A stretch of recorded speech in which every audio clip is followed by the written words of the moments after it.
Assalamualaikum warahmatullahi wabarakatuh. Berapa hal yang berkaitan dengan utang, yaitu skala pelunasan utang. Jadi utang itu ada skala prioritasnya, mana yang harus didahulukan dulu, mana yang mungkin kita masih bisa ditunda. Nah, berapa hal yang harus didahulukan berkaitan dengan utang, yaitu yang pertama yaitu selesaikan yang berkaitan ada unsur pidananya.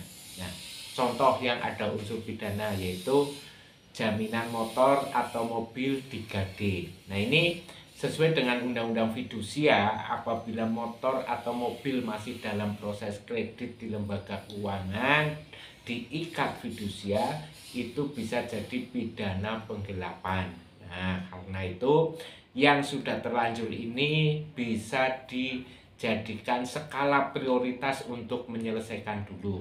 Karena apabila ini masuk ranah pidana dilaporkan ke kepolisian, walaupun itu bisa saja kita membuktikan bahwa itu tidak gade atau apa, ini akan menyita, menguras energi psikologis yang lumayan besar, sehingga ini sangat mengganggu pikiran kita untuk mencari usaha atau untuk mencari uang. Jadi selesaikan yang berkaitan dengan pidana gade. Terus yang masih berkaitan dengan pidana lagi, yaitu ada yang mungkin dulu pernah ikut seminar-seminar yang lain, itu bagaimana ngakali bank pakai data palsu. Nah, ini juga ada unsur pidananya dengan mengubah data-data yang ada nih. Yang ini juga segera diselesaikan.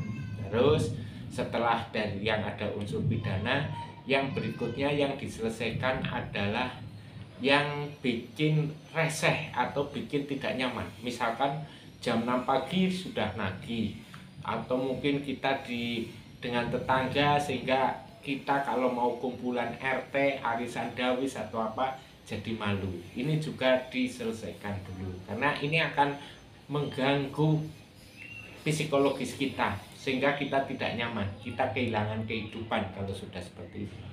Terus yang berikutnya yang didahulukan yaitu utang yang kecil. Jadi kalau utang kecil kan secara keuangan kita terjangkau. Misalkan kita punya utang sampai 30 tempat. Ke temen itu mungkin ada yang cuma 300.000, 500.000. Nah, ini yang didahulukan, sehingga secara psikologis jumlah itu akan segera turun drastis. Nah, nanti memang yang terakhiran yang besar-besar, tapi paling tidak pada saat terakhir itu sudah tinggal kita menghadapi 2 atau 3 titik yang besar saja. Terus skala prioritas berikutnya yaitu yang berpotensi putus silaturahmi. Nah, ini terutama jaminan yang pakai milik keluarga, milik teman, ini akan berpotensi memutus silaturahmi. Ini harus disegerakan. Karena apa? Pada saat kita putus silaturahmi, nanti juga akan memutus alur rezeki kita. Nah, terus yang berikutnya, saya yakin Anda punya skala prioritas-prioritas yang lain yang kita mungkin di kondisi situasi orang itu berbeda, tapi itu jadikan skala prioritas. Nah, dengan kita punya skala prioritas, insya Allah target endingnya bisa kita ukur, bisa jelas kapan nanti akan selesainya. Semoga bermanfaat. Tolong subscribe bagi yang belum dan share kepada teman-teman yang membutuhkan. Akhirul kalam, wabillahi taufiq wal hidayah. Wassalamualaikum warahmatullahi wabarakatuh.